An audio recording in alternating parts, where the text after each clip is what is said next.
Bonjour, je suis Philippe Massoubre, bienvenue sur le blog Utips. Je vais vous parler aujourd'hui du tableau de bord et des vertus, on va dire, d'un bon tableau de bord. Parce que souvent on parle de tableau de bord, mais on ne sait pas trop de quoi on parle. Un tableau de bord, finalement, c'est quelque chose que l'on va élaborer à la carte, qu'on va faire avec le chef d'entreprise et qui obéit, on va dire, à la règle suivante, c'est finalement fournir un certain nombre d'indicateurs rapidement, on pourrait appeler ça des indicateurs flash en quelque sorte, et qui permettent eh bien, au chef d'entreprise d'y voir clair très rapidement et d'avoir ses points de repère pour savoir si son entreprise est en bonne marche. Alors, ce que je voulais vous dire à propos du tableau de bord, c'est que souvent les conseils ou les experts comptables ont tendance à faire des tableaux de bord qui sont trop compliqués.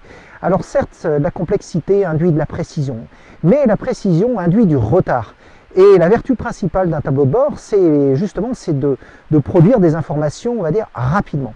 Donc, pour qu'un tableau de bord soit utile au chef d'entreprise, il faut que les informations soient très très rapides. C'est-à-dire, lorsque le mois est terminé, eh bien que le chef d'entreprise, 2 jours ou 3 jours après, ait son résultat, c'est-à-dire le résultat de son entreprise pour le mois précédent, approché.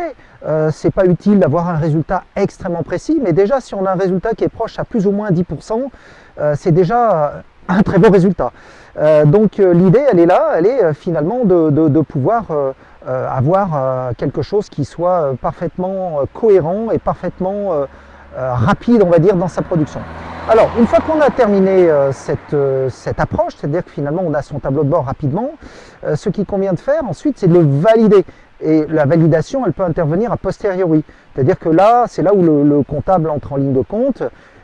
Par exemple, au bout de 6 mois de tenue de tableau de bord, on va effectivement valider avec une situation comptable le fait que eh bien, ce tableau de bord, que le résultat était fiable.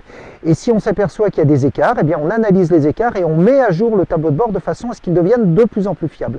En fait, un bon tableau de bord, c'est un tableau de bord qui a déjà vécu 1 an ou 2, parce qu'après, au bout d'un moment, eh bien, on maîtrise vraiment les tenants et aboutissants de sa structure. Et le chef d'entreprise peut vraiment piloter son entreprise, on va dire, non plus à vue, mais avec un véritable copilote à côté de lui qui éclaire la route et qui lui dit, eh bien là, tournez à droite, tournez à gauche, freinez, accélérez, et un petit peu à la manière, on va dire, d'un copilote de rallye. Voilà, c'est ça la bonne vertu d'un tableau de bord. C'était Philippe Massoubre pour le blog Utips, je vous dis à très bientôt, au revoir.